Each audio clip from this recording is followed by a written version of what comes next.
7h22, Veja em Foco de volta. A gente fala agora de uma reportagem exclusiva que é capa de Veja desta semana, também já está no nosso site. A revelação de segredos do ex-banqueiro Daniel Vorcaro envolvendo o presidente do Congresso, o senador Davi Alcolumbre, e também o PT da Bahia. A matéria é do Robson Bonin, nosso colunista, que está com a gente para contar detalhes dessa apuração, né, Bonin? Seja bem-vindo, boa noite, parabéns por mais um furo. Então conta pra gente primeiro esse relato, né, do Vorcaro teria feito esse pagamento de 30 milhões de dólares ao Alcolumbre.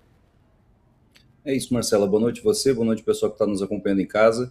Essa apuração é resultado dessa longa novela que vem se transformando essa negociação do Vorcaro com a PGR, com a Polícia Federal, em torno de uma delação premiada.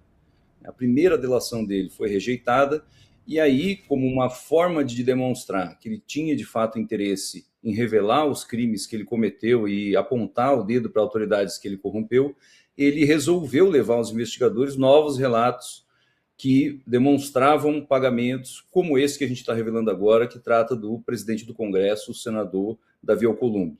Nessa negociação que está estabelecida agora apenas com a Procuradoria-Geral da República, que agora há pouco a gente teve informação de que a Polícia Federal rejeitou de fato a delação e avisou a defesa que não vai mais negociar, mas nessa negociação que ele vinha travando com a PF e com a PGR, ele mostrou, né, levou esse material aos investigadores para demonstrar que tinha de fato interesse em abrir os segredos que ele até então ainda vinha relutando em contar.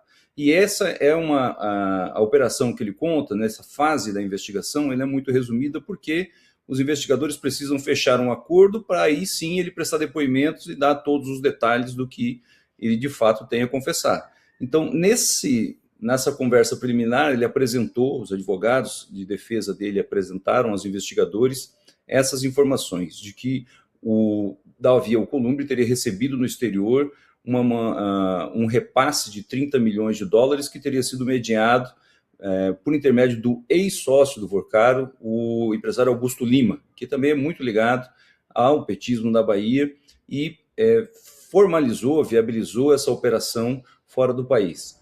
Os detalhes disso, né, o avançar das investigações sobre isso, vão depender da decisão da PGR de continuar ou não negociando, de decidir colher o depoimento do Vorcaro para que ele apresente as provas sobre isso, Marcelo. Pois é, né?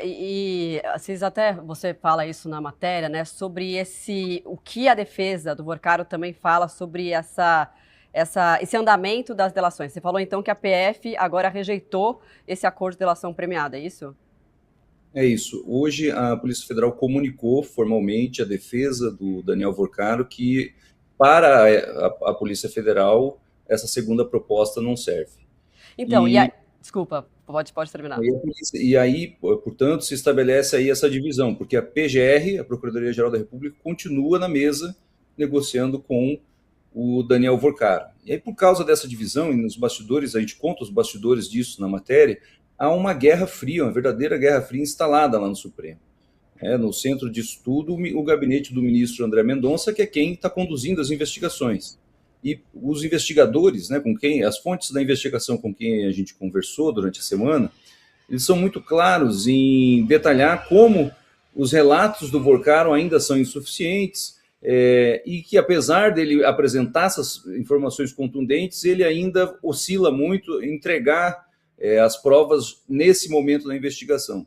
E a defesa de Vorcaro, por outro lado, alega que não, que as informações que ele tem para entregar, como demonstram esses dados que a gente apresenta, são contundentes, têm provas e vai depender do interesse dos investigadores que ele colabore com a investigação. Então, tem uma guerra fria estabelecida porque há essa suspeita do lado da defesa de que a Polícia Federal e a PGR estão sendo criteriosas demais para talvez blindar autoridades que estão na mira do Vorcaro, que serão delatadas se ele fechar esse acordo.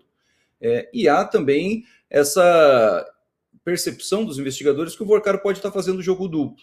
Então, tudo isso é uma confusão muito grande, e as informações que a gente está mostrando essa semana só revelam quão importante é a colaboração que o Vorcaro pode vir a fazer se de fato ele conseguir negociar com a PGR e demonstrar que ele tem as provas e de fato está disposto a fazer um trabalho sério com os investigadores, Marcelo.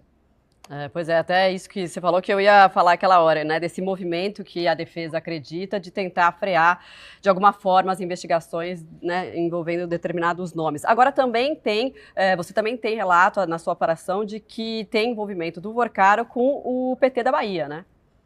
É isso. Nos relatos do Vorcaro sobre o esquema que envolveu aquele Cred Sexta, que é um programa que nasceu nos governos do PT, o governo de Jacques Wagner, e se desenvolveu, se transformou numa grande fonte de renda para o Vorcaro no governo do Rui Costa, né, com atos do Rui Costa que beneficiaram diretamente esse esquema do Banco Master.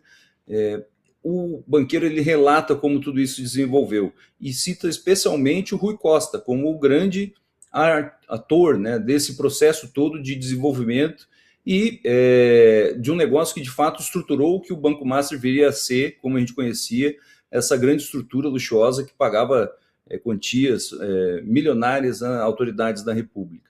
Então, essa parte da delação do PT da Bahia, inclusive, deve ter desdobramentos aí sérios nos próximos dias nas investigações. É a frente que está mais avançada entre todas as outras que os investigadores vêm apurando no momento. E o Vorcaro também ele detalha novos pagamentos para integrantes do Judiciário, 15 milhões de reais para o integrante do Judiciário, detalha como outro integrante do Judiciário, que se aproximou do Master, também atuou para fazer lobby em favor do banco, junto ao Banco Central.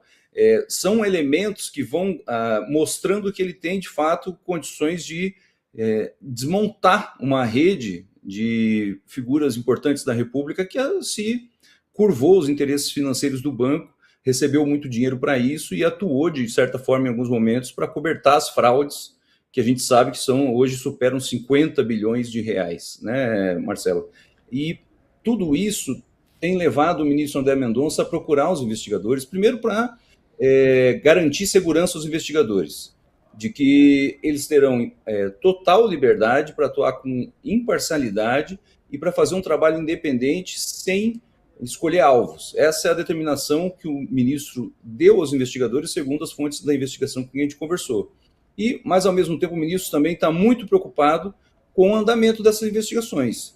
3 meses para negociar uma delação, e uma delação que tem esse tipo de informação, os investigadores não demonstram interesse de ouvir o que o delator tem a dizer, contrasta muito, Marcela, com o que foi a delação, por exemplo, do Mauro Cid, que rapidamente foi aceita. Ele apresentou inúmeras versões, apresentou pouquíssimas provas sobre o que falava, a todo momento era flagrado em mentira, e ainda assim a delação foi à frente, ele teve benefício e nada aconteceu. A Polícia Federal, num instantinho, junto com a Procuradoria-Geral da República, levaram adiante a investigação.